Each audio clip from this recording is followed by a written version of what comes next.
The killer phrase was at the end when Kimmel said, "You just don't realize it." Because you see, he's smarter than you, and he needs you to know that. And his ego can't bear that there's someone out there more famous and more influential than him. I got news for you, Kimmel. The last time you mattered, Bruce Jenner still had a million views.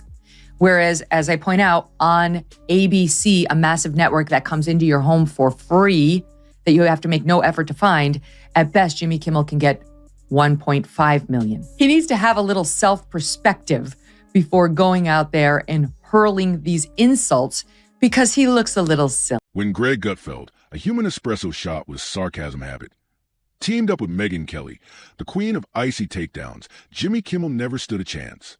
What followed wasn't a clapback. It was a comedic demolition. They torched him under the prime-time spotlight, flipping punchlines like flapjacks and slinging shade like it was amateur night at comedy club. Kimmel's reply? A limp comeback that landed with the force of a wet tissue in a wind tunnel. This wasn't a playful jab. It was a 5-star Hollywood-grade roast, extra crispy, no chaser. They didn't just respond. They served his ego on a platter, garnished with smirks and zero mercy. Case in point, last night, all the other late-night hosts threw a hissy fit. It's too bad Tim Waltz is still grieving, or he could send them all a sack of industrial-strength tampons. You all know what they saw. They saw what we saw. They saw the frail elderly man who needed help getting off the stage. They're just too chicken shit to tell us about it because they accurately deduce that he could still be the Democratic nominee and they don't want to ding him up. Maybe you give Barbara a pass. Who gives a damn what this singer saw or says? But you know what? Jimmy Kimmel happens to be employed by ABC, which happens to have a rather large news organization. And he has been one of President Trump's most vocal critics. Where are you, Jimmy? On vacation? Not good enough. You can still use your thumbs to send out a tweet. You could set the record straight right now, but you won't. Once upon a time, back when Jimmy Kimmel still knew how to laugh at himself, he was your typical late-night goofball. The kind of guy tossing burrito jokes and celebrity gossip like confetti at a frat party. Remember when he hosted beer-chugging contests with bikini models? That Kimmel was fun. But somewhere along the way, he traded his red Solo cup for a soapbox, stared a little too long into his /$3000 Hollywood mirror, and decided he was America's new moral compass. Spoiler alert, the needle's been spinning in circles ever since. Enter Greg Gutfeld, cable news human sarcasm grenade, riding ratings like a mechanical bull at a dive bar rodeo. Gutfeld didn't just notice Kimmel's awkward transformation into a virtue-signaling guru. He lit up like it was show and tell in kindergarten. Glitter cannon? Optional. Megaphone and whiteboard? Practically guaranteed. While Kimmel was turning monologues into moral lectures for TikTok philosophers and Twitter warriors, Gutfeld was busy flipping the entire late-night formula. No jazz band, no canned applause, no fake humility, just razor-sharp punchlines dry enough to trigger a hydration warning. He stripped late night of its Hollywood gloss and delivered roast sessions raw, loud, and unfiltered. Comedy that hit like a slap shot straight from the 90s. In a world full of lecturing hosts, Gutfeld brought back the roast and old-school comedy fans? Yeah, they noticed. Poor Jimmy. True, it was a terrible night for women, children, and for the hundreds of thousands of hard-working immigrants who cut his lawn.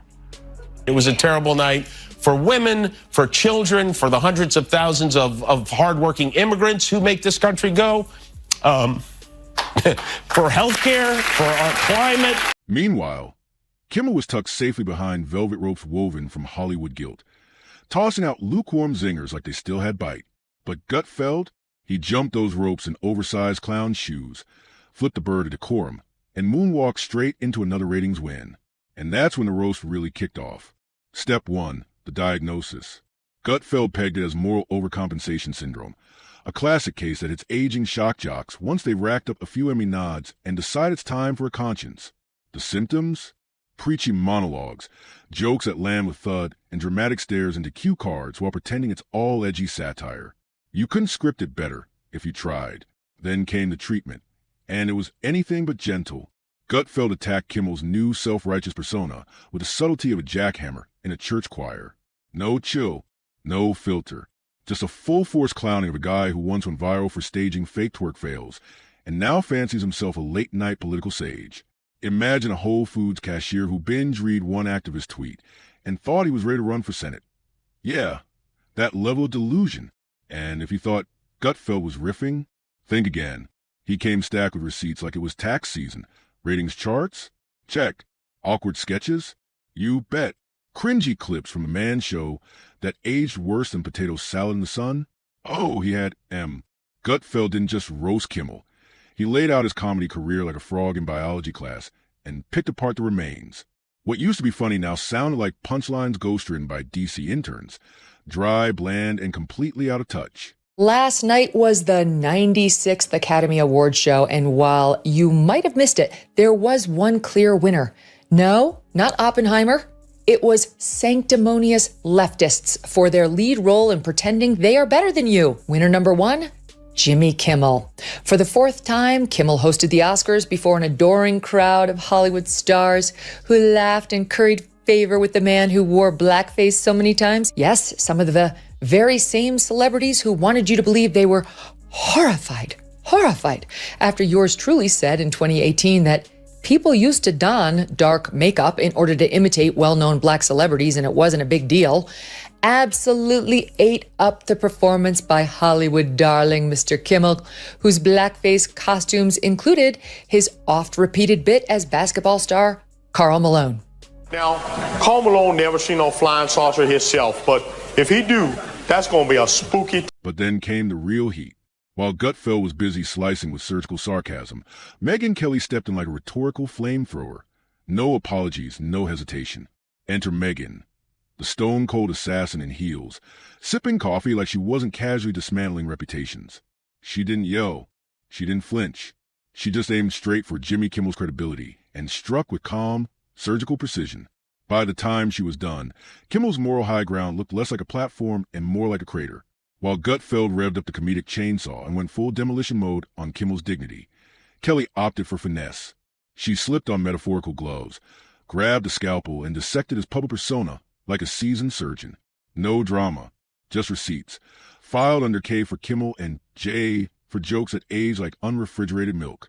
Let's rewind for a second. Remember the man's show? That testosterone-fueled spectacle of bikini contests, beer chugging and Neanderthal-grade skits? Yeah. Hosted by none other than Jimmy Kimmel and Adam Carolla. The entire vibe? Peak frat boy energy. The kind of show that modern-day Kimmel would moralize against on air, without a trace of irony. Megyn Kelly brought all that history back like court evidence, and reminded everyone that if you're going to throw stones from a glass studio, you'd better not have hosted a man show. For everyone who voted against him, and guess what? It was a bad night for everyone who voted for him, too. You just don't realize it yet.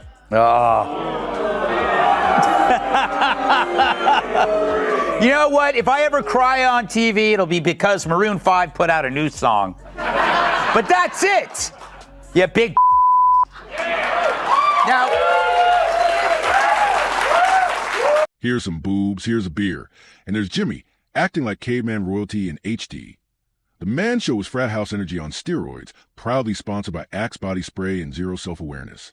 And yet, somehow, Jimmy Kimmel woke up one day, threw a blaze over his bro tank, and decided he was America's moral compass. He went from bouncing bikini contests and slow-mo trampolines to finger-wagging monologues about social justice. Like he didn't personally profit off objectification and lowest common denominator comedy. But Megyn Kelly wasn't about to let that transformation slide. With that trademark calm precision, Megyn went in. She didn't scream. She didn't even raise an eyebrow. She simply laid it all out. This is the same man who once thought peak comedy was asking women to jump on trampolines so a camera could zoom in on cleavage for a punchline. That was his thing. And now he wants to be the hall monitor for decade-old tweets. The irony? You could power an entire city block with it. But Kelly wasn't done sipping tea. She hurled the whole pot. She went straight for the third rail of Kimmel's comedy career, the blackface sketch. Yes, that sketch. The one where Kimmel painted his face to impersonate NBA legend Karl Malone, aired on national TV, and called it comedy. Back then, no one blinked. Today, that clip alone could melt the internet and trigger a congressional side-eye that would leave a bruise. Megyn didn't have to rant. She didn't need hot takes. She just held up the mirror. No spin, no fluff, just the facts. Ugly, archived, and unforgettable. He used to be America's drunk uncle, she said. And now he wants to be its conscience. Just this past 2 weeks, they had the Kennedy Center honors the other night where Joe Biden couldn't say Dionne Warwick. He kept calling her Diane, and he didn't know who Barry Gibb was. He kept calling him Billy. You know who else was honored? At the Kennedy Center. You know who else? Billy Crystal. Just FYI, do you know who once opened up the Academy Awards in full blackface? Oh, Billy Crystal. Billy Crystal. And do you know who's going to be hosting the Academy Awards this year? Jimmy Kimmel. Do you know who's worn blackface repeatedly and spoken inner city sort of urban accent saying she needs to darn those socks? Jimmy Kimmel as Oprah, as a fat-suited, black-faced, darning socks Oprah. Boom. That line didn't just cut. It slapped. And the way Megyn delivered it, like a therapist reading your darkest Google search history out loud. No judgment, no yelling, just pure, quiet devastation. But she wasn't done, not even close. Then came the piece de resistance. She laid out Jimmy Kimmel's so-called spiritual rebrand like he was some Hollywood monk on a mission, transforming from king of frat boy antics to a solemn truth crusader, from fart jokes to lectures on integrity, as if we'd all collectively forgotten the dude who made his name exploiting stereotypes and chasing easy, low-hanging laughs. Now he's trying to school the public on ethics, like his past got wiped clean in some moral incognito mode. But the internet doesn't forget, and neither does Megyn. She shredded his newfound woke watchdog, acted with the calm of a surgeon and the precision of a contract killer. Kimmel's been busy trying to position himself as late night's final boss of fact-checking. But as Kelly pointed out, he's doing it with the accuracy of a broken GPS. Turn left, it says, as he drives straight off a cliff. He wants to fix the world, but refuses to glance in the rearview mirror. Megyn Kelly didn't just poke holes in Jimmy's moral makeover. She turned his whole persona into a slice of Swiss cheese. And then she slapped a sticky note on top that read, "Return to sender." Because when your new image is built on rickety scaffolding, made from old scandals, selective outrage, and a shaky sense of virtue, all it takes is someone calmly holding up the receipts of the whole house of cards to come crashing down. Late night host Jimmy Kimmel is back on the air after taking the summer off. He's missed a lot. Kimmel says if you're not vaccinated, you shouldn't get a hospital ICU bed. But I'm not sure if Jimmy was being sincere because he wasn't crying. Anyway, it's just funny hearing someone say, "I see you," who nobody actually sees. Look, I don't want to suggest that Kimmel's show has become boring and predictable, but last night during the taping, people in the studio audience were changing the channel. And Kelly? Oh, she pointed, then circled every inconsistency in bright red ink and metaphorically stapled it to the forehead of late-night television. You remember Megyn, blonde, brilliant, and blacklisted from Manhattan brunch spots for daring to have opinions that don't follow the Hollywood script. She didn't need to raise her voice, just bring facts and a steel spine. While Gutfeld laughed at Kimmel's fall from grace, Kelly came at it like a seasoned prosecutor. Cold, precise, and devastating. No theatrics. No yelling. Just a surgical breakdown. She didn't need a mic drop. She just pulled out the old Kimmel sketch list, the stuff buried deep under his freshly polished image, and started reading it aloud, chronologically, methodically, like she was auditing his entire comedic history, one cringy punchline at a time. Remember those bits that made even Howard Stern raise an eyebrow? Kimmel wants them gone from memory. But Megyn Kelly made sure you remembered. No laugh track, no dramatic music, just a cold, hard truth, delivered with the sharpness of a scalpel. At the Sunday morning show with Stephanopoulos into the evening Academy Awards broadcast with Kimmel and ABC elevating, the blackface lovin' Kimmel. They, at the same time, fired Chris Harrison, host of The Bachelor, for trying to defend one contestant on The Bachelorette for saying, gee, I know I went to this antebellum party, a couple years ago. I guess I didn't see anything wrong with it. And all he said was, are we judging her by today's standards or are we judging her by, old standards, whatever. He was basically trying to say, are we being too hard on her? Got fired. Chris Harrison has to be fired by ABC. I don't know why, because he's not a committed leftist, because he's not out there more saying all the terrible things about Republicans that Jimmy Kimmel says. So this is them saying, we get it. We're an ally, right? And I guess maybe they're trying to make up with their racist past without ever. And the worst part? She wasn't wrong. There's something painfully ironic about watching a guy who once made a living mocking pop culture suddenly try to protect it like a self-appointed moral guardian. According to Megyn Kelly, Jimmy Kimmel didn't evolve, he pivoted. He swapped real comedy for clapter, the fake applause kind, the hollow studio audience kind, where punchlines get replaced with polite nods after a lecture on climate change. While Greg Gutfeld was lighting metaphorical fireworks, Kelly was dropping courtroom-level evidence. She turned Kimmel's entire career into Exhibit A in Hollywood's greatest case of selective amnesia. Remember when he thought blackface was edgy? Or when he threw out off-color jokes like Mardi Gras beads just for ratings? Oh, wait. Hollywood says we're not supposed to mention that anymore. Well, Megyn did. And she didn't just mention it. She served it gift-wrapped in razor-sharp commentary that could peel the wrap off a Tesla with a single sentence. She mocked Kimmel's so-called moral high horse, saying it looked less like a noble steed and more like a rented pony from a Burbank prop closet. The same man who built his fame by mocking strangers is now wringing his hands on national television about civility? Please. This wasn't a takedown. It was a televised expose, dripping in punchlines and power by receipts. Then came the convergence.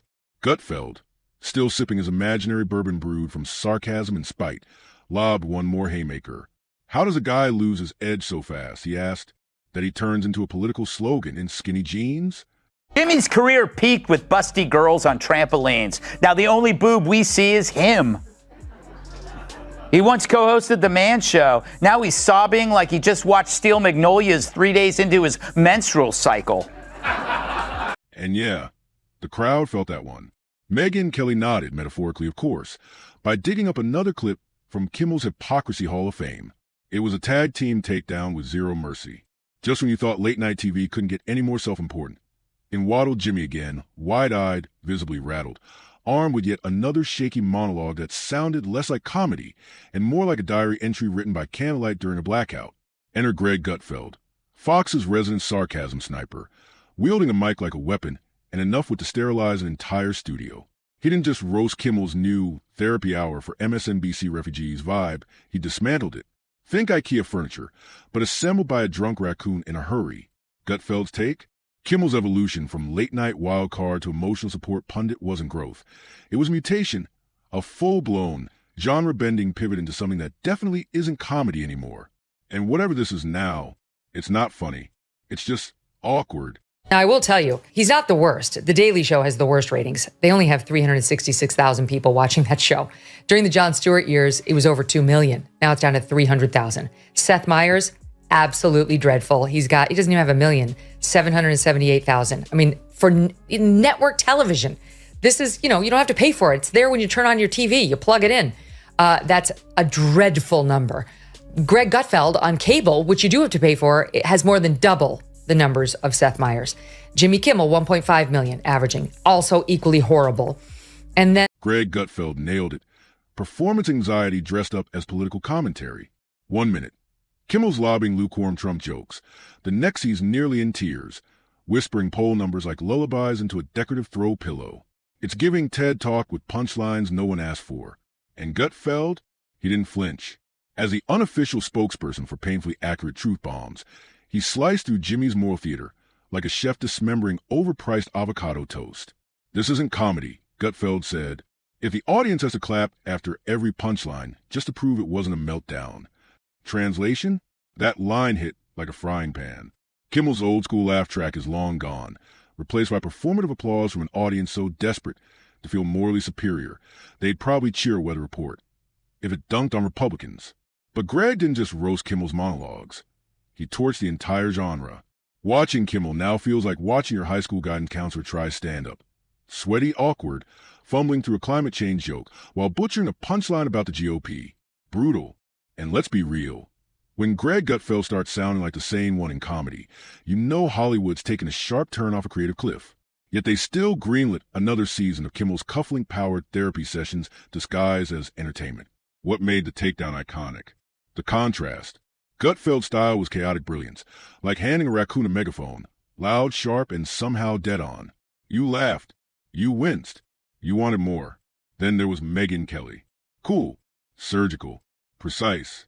She didn't rant. She carved. She exposed Jimmy's contradictions with the poise of a ballerina wielding a scalpel, lifting them into the spotlight with devastating grace. This wasn't just funny. It was brutal. It was honest. It was art. These fellas are experiencing deep mental pain. And it's not just them. Journalists are now offering tips to deal with their disappointment, frustration, even fear. And I get it. That's normal after any loss. I'm still mad about losing World's Sexiest Man to Johnny Depp. But why would people feel fear? Maybe because their only news sources are constantly telling them Trump's going to turn America into Nazi Germany. But you know who felt actual fear during the Biden administration? People who had to ride the subway or have to buy groceries. Together, Greg Gutfeld and Megyn Kelly didn't just roast Jimmy Kimmel. They rebranded him.